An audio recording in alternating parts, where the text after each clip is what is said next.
Salam damai teman-teman Youth for Christ, apa kabar? Saya Pendeta Riani Suharja dari GKI Pondok Indah. Hari ini Youth for Christ Kamis 8 September 2022 mengajak kita untuk merenungkan sebuah tema menghargai nasihat dari 1 Timotius 1 ayat 1 sampai 11. Sebelumnya mari kita bersama berdoa. Bapa di surga, ajar kami sebagai kaum muda tidak hanya mendengarkan pikiran kami sendiri, tetapi juga mencari hikmat Tuhan melalui berbagai cara. Baik itu melalui firman-Mu yang kami baca dalam Alkitab maupun orang-orang yang Tuhan percaya dan buku-buku yang Tuhan percaya untuk memperkaya hikmat kami. Berkati Tuhan, berkati renungan hari ini, dalam Kristus kami memohon. Amin.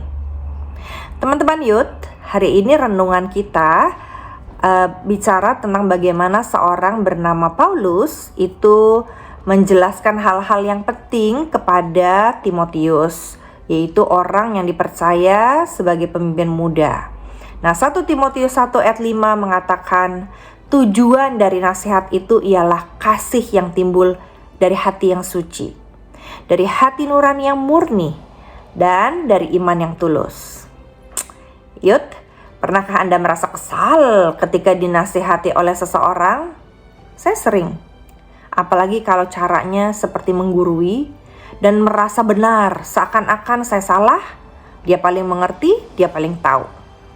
Perlu kita akui, ada banyak sekali orang yang memang gak bisa menyampaikan nasihatnya atau kata-kata hikmatnya dengan cara yang baik-baik, dengan cara yang bijaksana, sehingga pendengarnya senang.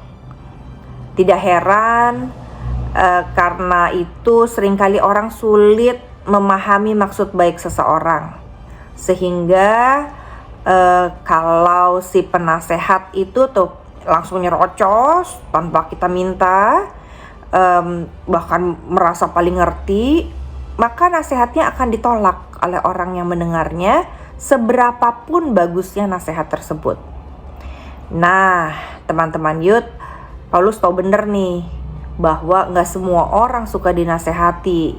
Jadi apalagi kalau ditegur ya, karena kesalahannya sendiri. Dan karena itu Paulus di awal suratnya ia memberikan motivasi, menjelaskan. Di saat yang bersamaan dia juga sedang mengajar Timotius, anak muda yang akan menjadi pemimpin di sebuah jemaat. Nah, ketika dia meminta Timotius menjadi rekan sekerjanya, ia minta supaya ketika Timotius menjelaskan sesuatu, ia bisa meneruskannya pada beberapa orang di Efesus. Bukan karena Paulus merasa paling benar, paling suci, paling tahu, bukan. Ia melakukannya karena kasih yang timbul dari hatinya yang suci, dari hati nurani yang murni dan iman yang tulus ikhlas. Jadi ia gak mau omongannya jadi sia-sia. Karena itu ia mengatakan bahwa asal mula dari nasihatnya adalah kasih dan penghayatannya akan imannya yang baik dalam perkataan maupun dalam sikap saat ia merespon dan memberitahukan sesuatu kepada mereka. Jadi motivasi itu penting loh. Nah, Youth, terlepas dari bagaimana nasihat itu disampaikan, sebetulnya yang diperlukan adalah sikap rendah hati. Baik kita yang menasehati maupun kita yang menerima nasihat. Dan kita melihat itu, kalau dari pemberi nasihat, sebagai bentuk kepedulian dan kasih yang dinyatakan kepada kita. Kalau kita yang melakukannya, miliki dulu motivasi yang murni dan tulus, sehingga dengan rendah hati kita ingin menyampaikan hal-hal baik dari Tuhan atau dari siapapun. Jadi kita menjadi terlatih, baik menjadi pendengar maupun menjadi pemberi nasihat yang bijak dalam menangkap pesan apa yang perlu kita sampaikan, atau menangkap pesan apa yang perlu buat kita, sehingga kita tahu di balik nasihat itu ada sebuah kerinduan, harapan, dan doa untuk perubahan-perubahan yang baik dalam diri kita maupun dalam diri orang lain, bahkan untuk pertumbuhan diri kita dan juga untuk pertumbuhan orang lain menjadi lebih baik. pertanyaan buat kita renungkan bersama. Kenapa sih Paulus perlu menjelaskan motivasi dia untuk memberi nasihat? Lalu kedua, pernah nggak teman-teman mengalami bertemu dengan orang yang memberikan nasihat tapi berguna nasihat itu, walaupun caranya kadang-kadang tidak menyenangkan?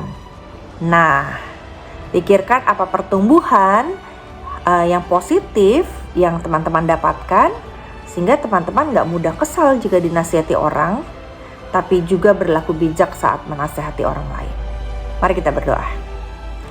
Bapa di surga, izinkan kami memiliki kuasa Roh Kudus yang bekerja melalui kerendahan hati saat kami menerima nasihat maupun memberi nasihat, sehingga ketika kami menerima nasihat, kami sungguh mendapatkan hikmat Tuhan yang berguna.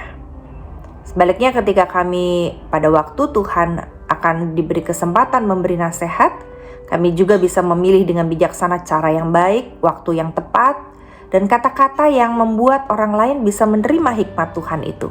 Itu sebabnya biarkan kami bergantung pada hikmat-Mu, sehingga kami juga diperkaya, bukan oleh keinginan dan kemampuan diri kami sendiri, melainkan oleh Tuhan yang memberi hikmat-Nya kepada kami dan menyalurkannya melalui kami. Berikan keterbukaan kepada kami untuk terus menerima nasihat dan didikan, karena kami tahu itu bermanfaat untuk pertumbuhan iman kami, untuk pengenalan kami akan Tuhan. Roh Kudus bekerjalah, dalam nama Tuhan Yesus kami berdoa. Amin. Tuhan memberkati saudara.